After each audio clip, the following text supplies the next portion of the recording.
They laughed when the hospital fired me. They stopped laughing the moment 5 black supercars blocked the street and a stranger asked one question, "Where's the fat nurse?" Rain had a way of making every goodbye feel permanent. It soaked through my thin blue hoodie within minutes, clinging to my skin as I walked away from St. Mary's Medical Center with a cardboard box pressed against my chest. My employee badge lay inside beside a chipped coffee mug, a faded family photo, and the little notebook where I wrote encouraging messages for frightened patients before every shift. 27 years old. 5 years of 12-hour nights. Hundreds of lives touched.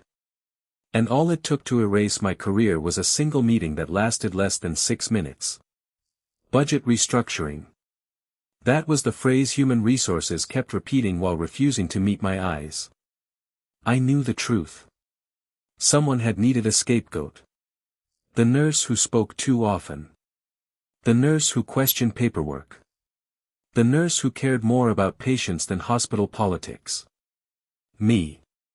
I adjusted the heavy box against my stomach and kept walking through the cold Manhattan rain. Cars splashed dirty water onto the sidewalk. People hurried past beneath expensive umbrellas without looking twice at the chubby woman carrying everything she owned from a place that no longer wanted her. A teenage couple brushed by. One of them glanced back. She must have gotten fired. The other laughed. Poor thing. I lowered my head. Not because their words hurt. Because they were true. 3 nights earlier, I had stayed nearly 18 hours without a break trying to save a little boy whose heartbeat refused to cooperate with the monitors screaming around us. I never asked who he was. Children didn't need titles. They needed someone willing to fight for one more heartbeat. That was enough for me. Apparently, it wasn't enough for the hospital. A gust of wind nearly tore the papers from my box. I caught them just before they scattered into the flooded street. One page slipped free anyway. My nursing license renewal. Already damp. Already curling at the edges. I stared at it for a second longer than I should have. Maybe this was the universe telling me to quit. Find another job. Become invisible. The sharp growl of engines shattered the thought. Not one engine. Several. Powerful. Perfectly synchronized. Every head on the sidewalk turned toward the intersection. 5 matte black supercars rolled around the corner one after another like wolves entering territory they already owned. A Lamborghini. A Ferrari. A McLaren. Another Lamborghini.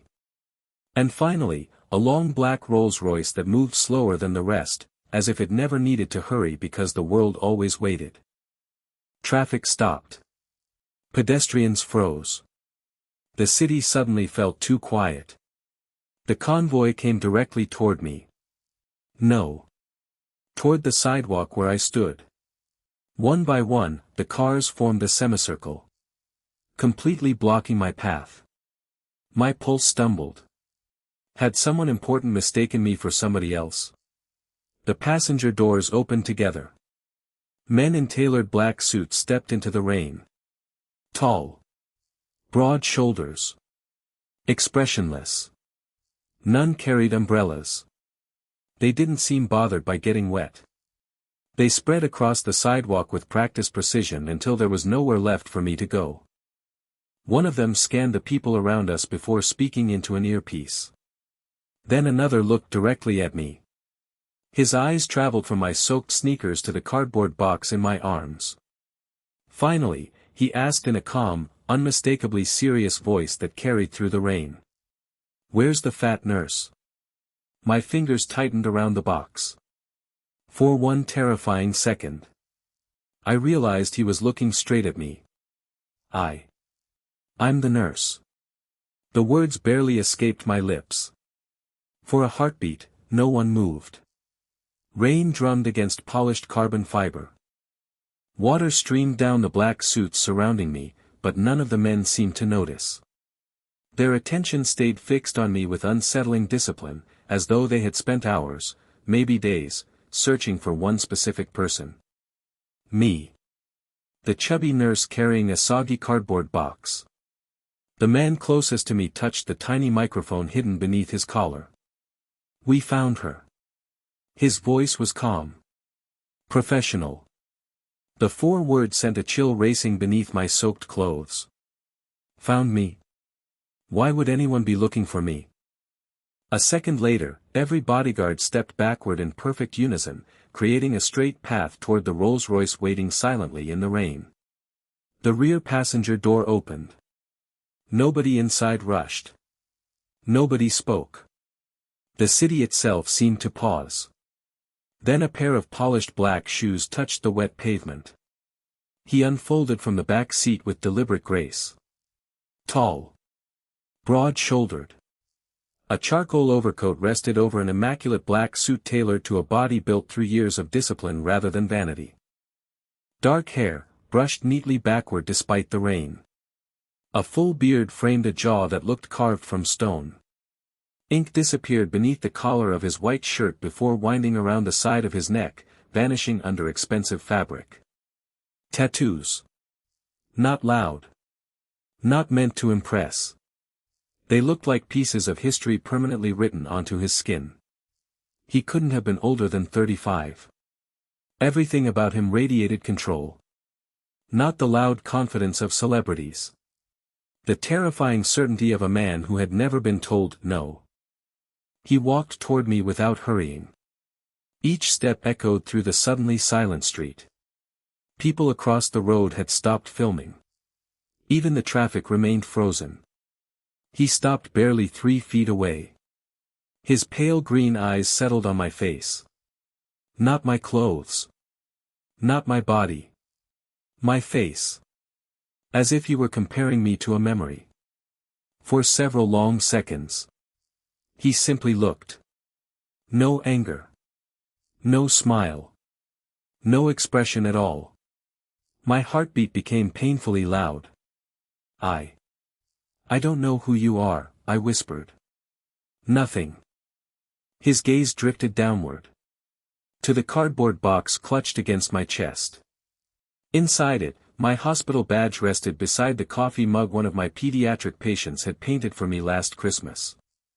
His eyes lingered on the badge. Then, for the first time, something changed. The rigid lines around his face softened almost imperceptibly. So. His voice was deep. Quiet. Smooth enough that I almost missed the exhaustion buried beneath it. You really were fired. I blinked. How could he possibly know that? Who are you? Instead of answering, he slowly removed a pair of black leather gloves. His right hand revealed more tattoos disappearing beneath his cuff. Scars crossed 2 of his knuckles. Old scars. The kind earned long before expensive suits entered someone's life. He looked at me again. I owe you an apology. That wasn't the answer I expected. I think you've mistaken me for someone else. I never mistake faces. His reply came without hesitation. You worked emergency room 3. Night shift. You stayed long after your shift ended. You refused to give up on a 7-year-old boy after 3 doctors already had. Every sentence stole another breath from my lungs. Nobody outside that hospital should have known those details. Not even most of the staff. The rain suddenly felt colder. My fingers tightened around the cardboard box until the edges bent inward. I was only doing my job. A faint smile, almost invisible, touched the corner of his mouth. No. He shook his head once. You saved my son's life. The world around me disappeared. The traffic. The rain. The people staring from across the street. Everything dissolved into silence. His next words landed with the weight of destiny. My name is Adrian Knight. And every man standing behind me. He glanced briefly toward the line of suited bodyguards before looking back into my eyes. Works for me. Only then did I notice what everyone else on the sidewalk had already realized. They weren't protecting him from the city. They were protecting the city. From him. I didn't save your son, I said quietly. I only refused to let him die. The words hung between us, swallowed by the rain. Adrian Knight didn't answer immediately. Instead, he studied me with the strange intensity of someone trying to understand a miracle that refused to explain itself. You remember him, he finally said. I closed my eyes. Of course I remembered. Some patients never leave you. Some become part of your heartbeat. He had green eyes, I whispered. They kept rolling back while everyone focused on the monitor. The memory rushed over me with painful clarity.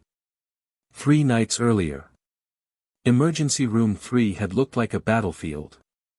Monitors screamed. Doctors shouted medication dosages. Someone knocked over a tray of surgical instruments. The metallic crash echoed through the room while a little boy lay frighteningly still beneath bright white lights. Nobody knew his name. Nobody knew his family. Only that he had been rushed in by private paramedics with severe respiratory failure after collapsing at home. The attending physician was already preparing to call the time. He isn't responding. We're losing him. Prepare the paperwork. I remembered looking at the child's tiny hand. His fingers weren't blue enough. His pupils reacted unevenly.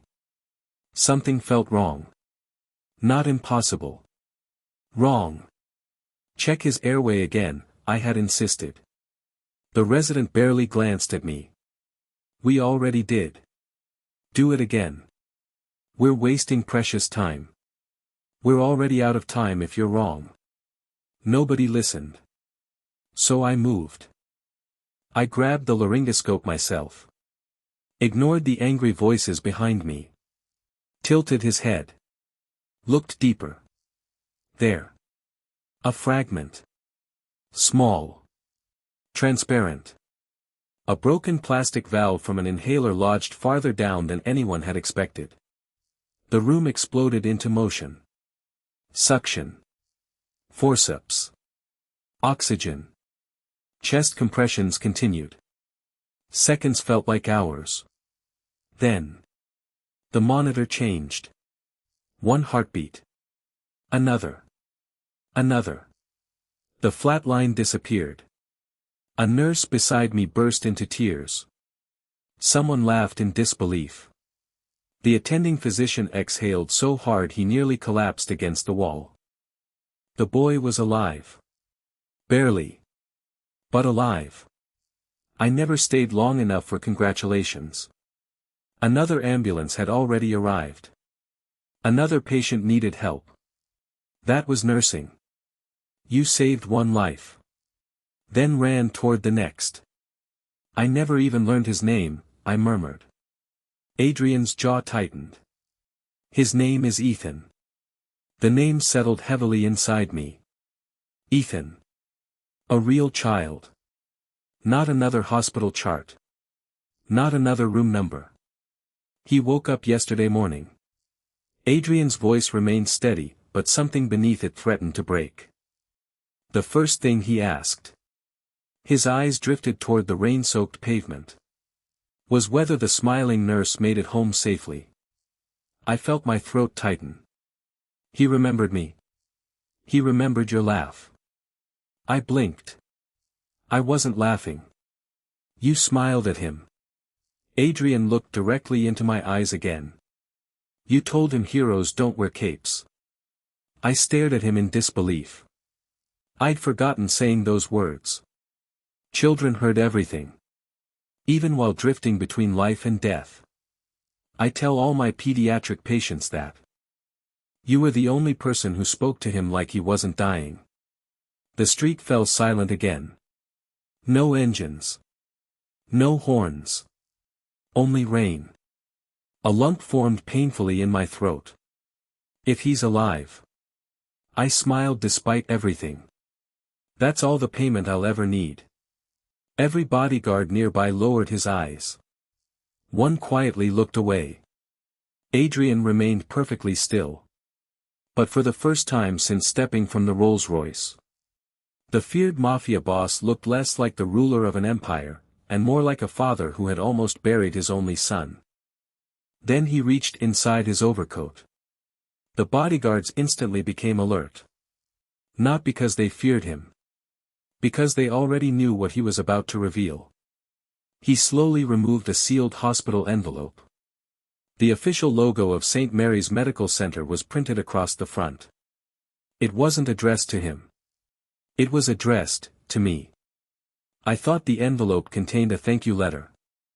I couldn't have been more wrong. The rain continued to fall between us as Adrian held the envelope without opening it. "You should read this," he said quietly. "I don't think I want to." His green eyes remained steady. "You need to." My fingers hesitated before taking the damp envelope from his hand. The hospital's official seal had already softened from the rain. I carefully unfolded the papers inside. The first page was my termination notice. I had already seen it. The second page. I had never seen before. My name appeared at the top. Below it were several paragraphs highlighted in yellow. Administrative report. Internal review. Policy violation. My eyes scanned the page. Then stopped. Employee Emily Carter repeatedly ignored attending physicians. Created unnecessary medical risks. Violated emergency protocols. Interfered with senior medical staff. I felt the blood drain from my face. No. My voice cracked. I never. I turned to the next page. Every accusation became worse. According to the report, I had endangered a child's life. Delayed treatment. Disobeyed direct orders. Created chaos inside the emergency room. By the final paragraph, it sounded as though I had nearly killed a patient. The cardboard box slipped from my arms. My coffee mug shattered against the wet pavement. Neither of us moved. They changed everything. I whispered. My report. My charting. My notes. They erased them. The words barely existed. For the first time since losing my job, I understood why. Not budget cuts. Not restructuring. Someone had rewritten history. They made me the villain. A cold gust swept through the empty street. Adrian bent down without saying a word. He picked up the broken notebook that had fallen from my box. The pages were soaked. Children's drawings filled the margins. Tiny hearts. Crooked stars. Crayons. "Get well soon, Nurse Emily." He closed the notebook carefully before handing it back. "They underestimated you." I laughed bitterly. I don't think they did. I lost everything. My job. My reputation. No hospital will hire me after reading this. Adrian watched me for a long moment. Then he asked a question that caught me completely off guard. "Why didn't you defend yourself?" I stared at the papers in my trembling hands. I tried. The meeting lasted 6 minutes. They had already made their decision before I walked through the door. I swallowed hard. The doctor in charge never looked at me. The HR director kept staring at her watch. They'd already printed the paperwork. I forced a smile that didn't feel like mine. I guess I was the easiest person to blame. Silence. Rainwater trickled off the edge of Adrian's overcoat. His jaw slowly tightened. Not dramatically. Almost imperceptibly. But every bodyguard around us noticed. I saw it happen. One man straightened his posture. Another quietly stepped farther away and whispered something into his earpiece. No one spoke loudly. No one panicked. Yet the entire atmosphere changed. The air itself became heavier. "What?" I asked. Adrian didn't answer immediately. Instead, he reached into the envelope and removed one final sheet. Unlike the others, this page wasn't from the hospital. It was a security photograph. Time stamp. Emergency room 3. 3 nights ago. I looked closer. There I was. Leaning over Ethan's hospital bed. Holding the laryngoscope. The exact moment I had found the obstruction. The timestamp matched the minute his heart started beating again. Beneath the image was another line. Original surveillance archive. Recovered before deletion. My breathing stopped. Deletion? Adrian nodded once. Someone erased the hospital's original footage. He looked directly into my eyes. They forgot one thing. My family owns the building across the street. I stared at him. The exterior security cameras captured every ambulance entering the emergency bay. Another page appeared. Vehicle records. Visitor logs. Maintenance entries. Every timeline matched my memory. Every lie inside the hospital report collapsed against the evidence in Adrian's hands. You were never supposed to see this, he said. The rain suddenly felt colder than ever. Because I finally understood. This wasn't an accident. This wasn't office politics. Someone powerful hadn't just fired me. Someone had deliberately destroyed my career, to bury the truth. I didn't want revenge. I just wanted my name back. The words escaped before I realized I had spoken them aloud. Adrian never looked away. You'll have it. His answer came without hesitation. Without arrogance. Without promises meant to impress. Just certainty. I shook my head. You don't understand. If this gets out, they'll say I used a mafia boss to destroy the hospital. They'll never believe I earned my innocence. For the first time, Adrian's expression softened. You still care what strangers think. I care because nurses survive on trust. My license is only paper. My reputation is everything. The rain had begun to ease, leaving tiny drops clinging to the edges of my hair. Across the street, people were still pretending not to watch us. Phones remained raised. Somebody was recording. Somebody always was. Adrian glanced toward them. One subtle movement. Nothing more. His security team immediately shifted position, quietly blocking every camera without touching a single person. No shouting. No threats. No violence. Only silent efficiency. I had never seen power used so effortlessly. I won't expose you, Adrian said. I'll expose the truth. He motioned toward the Rolls-Royce. Come with me. I instinctively stepped backward. No. The word surprised even me. Every bodyguard froze. No one refused Adrian Knight. Apparently. I just had. I appreciate everything you've shown me. But I'm not getting into a stranger's car. His eyes remained calm. Even if that stranger saved your career. You haven't. You've only shown me evidence. I still have to fight for it myself. For a long second, neither of us spoke. Then. Something unexpected happened. Adrian smiled. Not the polite smile of a businessman. Not the cold smile of a man accustomed to winning. A genuine one. Small. Almost invisible. You really are different. I don't know whether that's a compliment. It is. He looked briefly toward the gray sky before returning his attention to me. Everyone who meets me wants something. Money. Protection. Power. They climb into my car before I even ask. He paused. You refused twice. I folded my arms against the cold. My mother taught me something. If an offer feels too good to be true, ask why it was made. His smile disappeared. Smart woman. She was.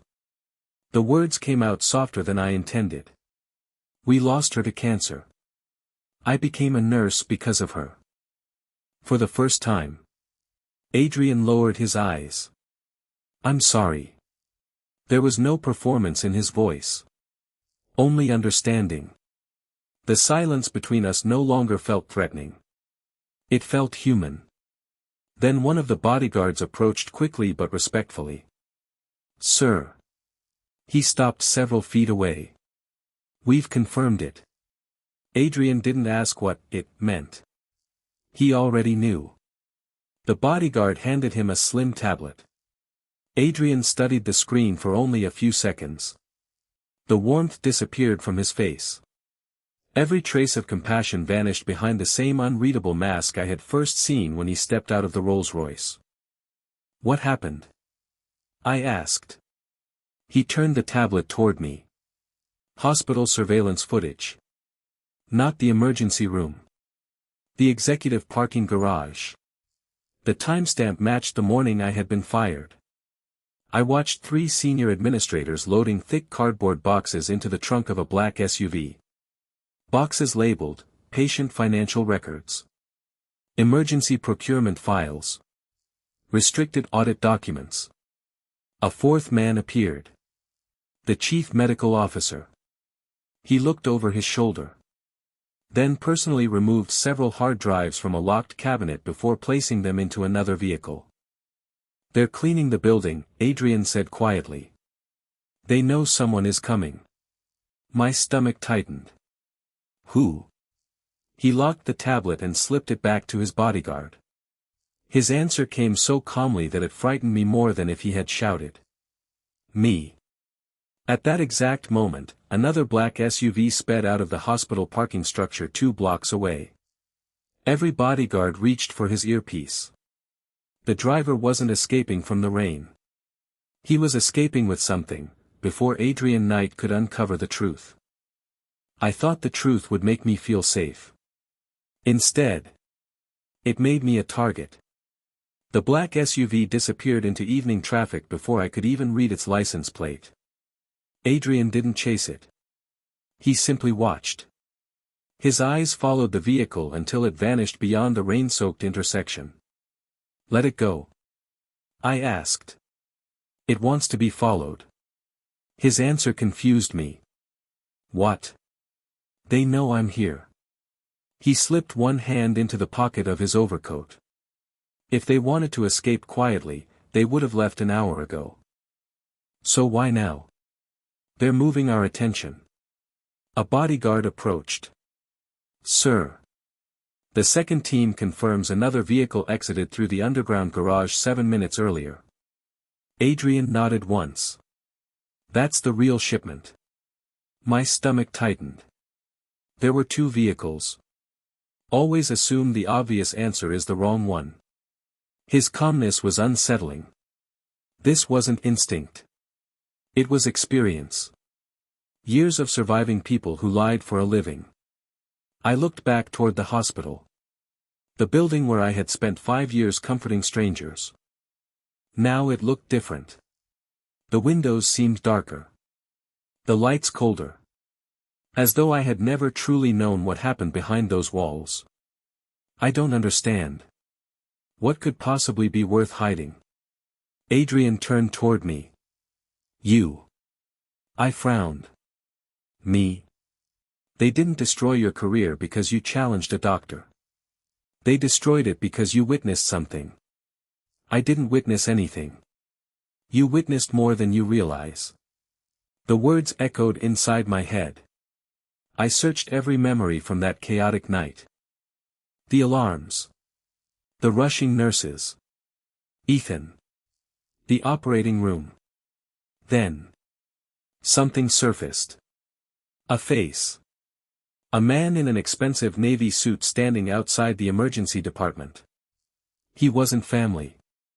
He wasn't medical staff. Yet every administrator seemed terrified of him. I remembered asking another nurse who he was. She had whispered only 3 words. Don't ask questions. I looked back at Adrian. There was someone there. His expression sharpened immediately. What did he look like? Mid-50s. Gray hair. Blue tie. He never entered the treatment room. He just watched. One of Adrian's bodyguards immediately wrote everything down. Another quietly spoke into his earpiece. Adrian never interrupted me. He kept checking his watch. I remember because I closed my eyes. Because he smiled before Ethan's heartbeat came back. The sentence sounded wrong the moment I said it. People don't smile while watching a child die. Adrian's jaw hardened. No. They smile. When they're waiting for something else. A cold silence settled over the group. Suddenly, another black SUV pulled up beside the convoy. Not one of Adrian's. Its windows were heavily tinted. No license plates. Every bodyguard shifted instantly. Not drawing weapons. Positioning themselves.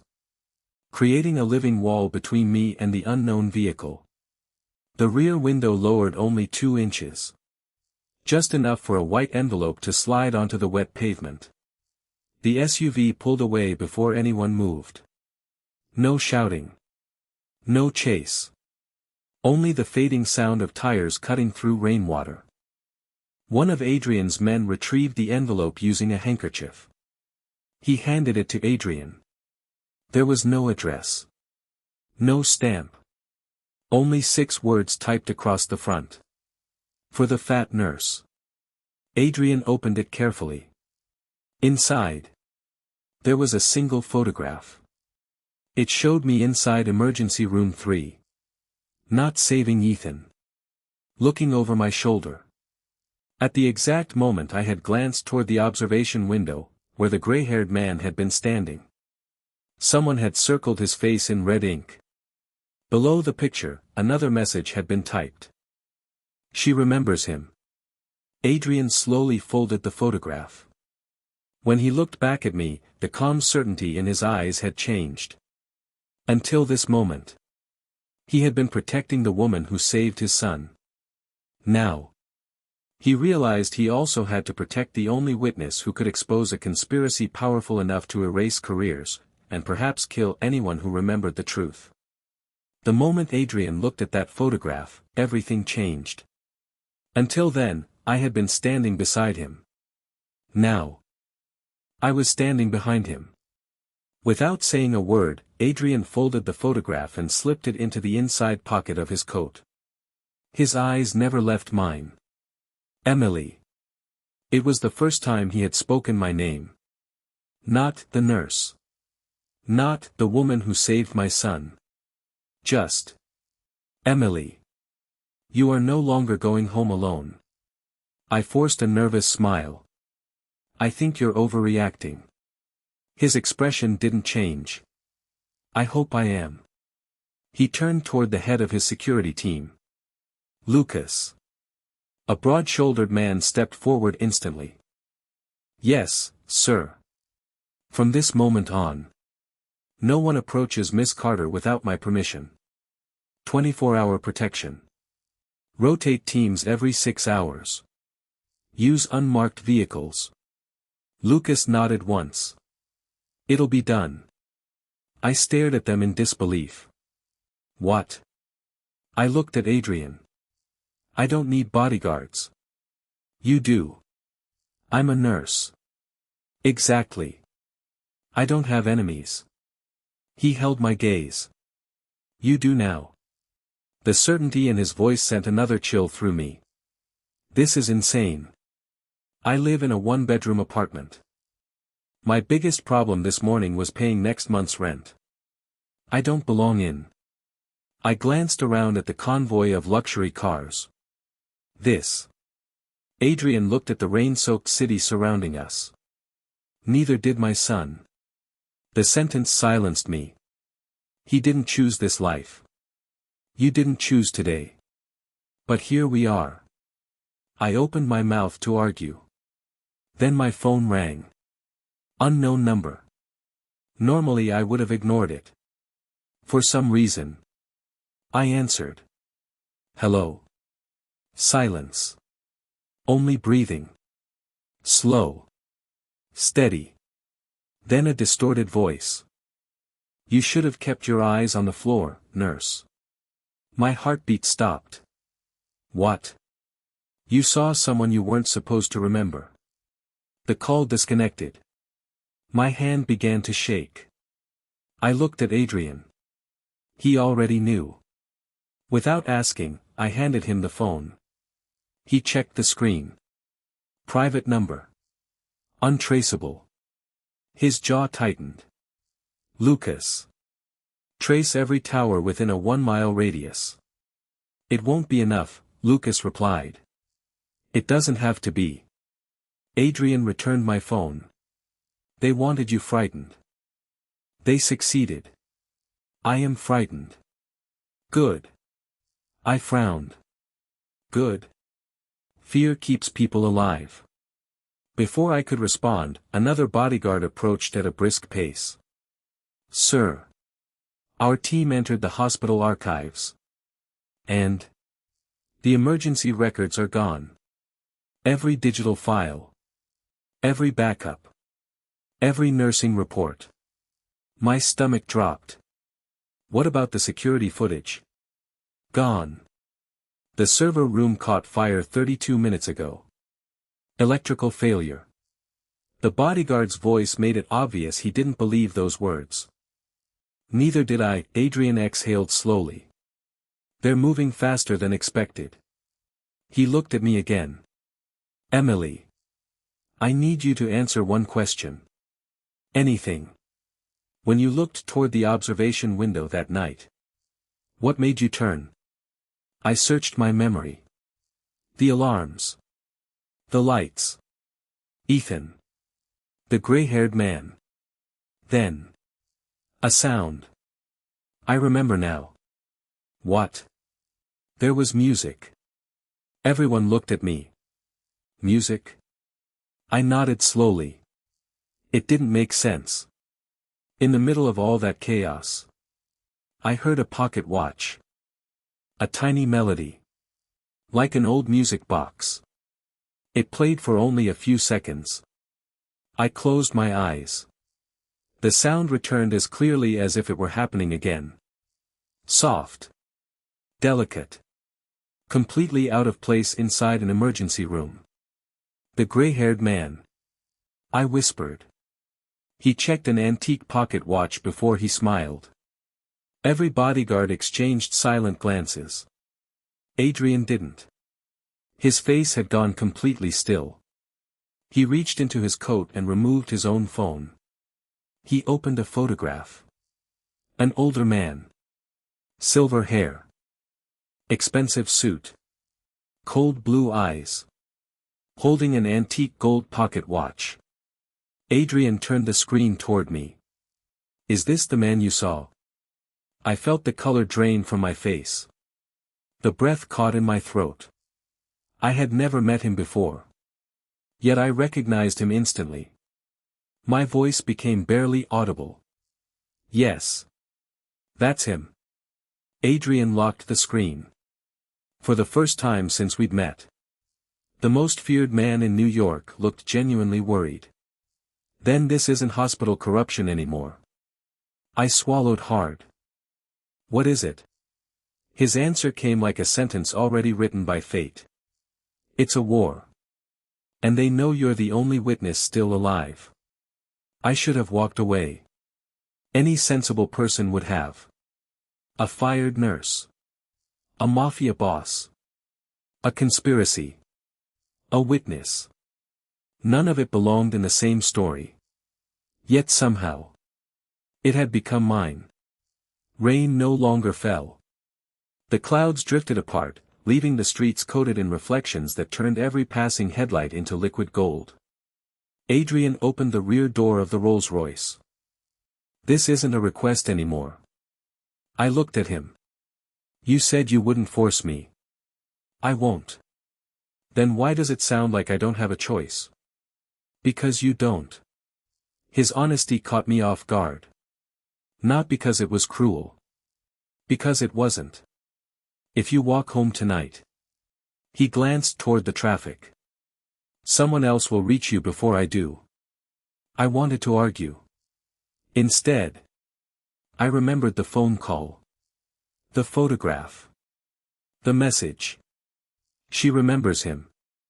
For the first time that day, I admitted something to myself. I was afraid. Not of Adrian. Of the people hiding behind hospital walls. Slowly, I stepped toward the car. One bodyguard quietly opened an umbrella above my head. Another picked up my battered cardboard box with surprising care, making sure the cracked coffee mug remained inside. No one treated my belongings like trash. It was such a small gesture. Yet after everything that had happened, it nearly made me cry. The leather seats inside the Rolls-Royce smelled faintly of cedar and old books. Nothing flashy. Nothing extravagant. Just quiet. The door closed. The city disappeared. For several minutes, neither of us spoke. I watched the rain slide across the tinted window. Adrian watched the city. Finally. Do you know who that man is? The one with the pocket watch. He nodded once. No. I've never seen him before. His fingers rested lightly against the armrest. You've seen him. You just don't know his name. He reached into a hidden compartment beside him and removed a thin black folder. No title. No logo. Only a silver emblem embossed into the leather. He opened it. Photographs. Financial records. Property deeds. Hospital board meetings. Political fundraisers. The same gray-haired man appeared again. And again. And again. Always standing beside powerful people. Judges. Senators. Hospital executives. Police commissioners. Never smiling. Always watching. His name is Victor Ashcroft.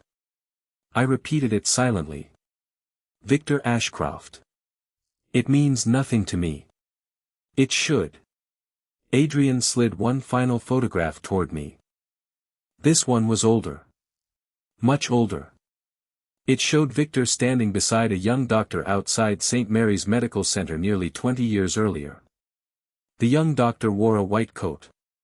Around his neck hung an antique gold pocket watch. I frowned. Who's the doctor? Adrian's eyes remained fixed on the photograph. Your former chief medical officer. A cold weight settled in my stomach. They've known each other for decades. Longer than that. The realization hit me slowly. This wasn't corruption created overnight. It wasn't one dishonest administrator. It wasn't one falsified report. It was a system. Built. Protected. Refined over years. I closed the folder carefully. So what happens now? Adrian answered without looking at me. Now. We disappear. The Rolls-Royce began moving. Not toward downtown. Not toward the highway. We turned into quieter streets lined with old brownstones and private estates. I noticed something strange. Every few blocks. Another black SUV quietly joined the convoy. Then another. Then another. None came from behind us. They emerged from side streets as if they had been waiting all along. Within 10 minutes. 5 supercars had become more than 20 vehicles. I stared through the rear window. That's a lot of security. Adrian finally looked at me. No. His voice was lower than before.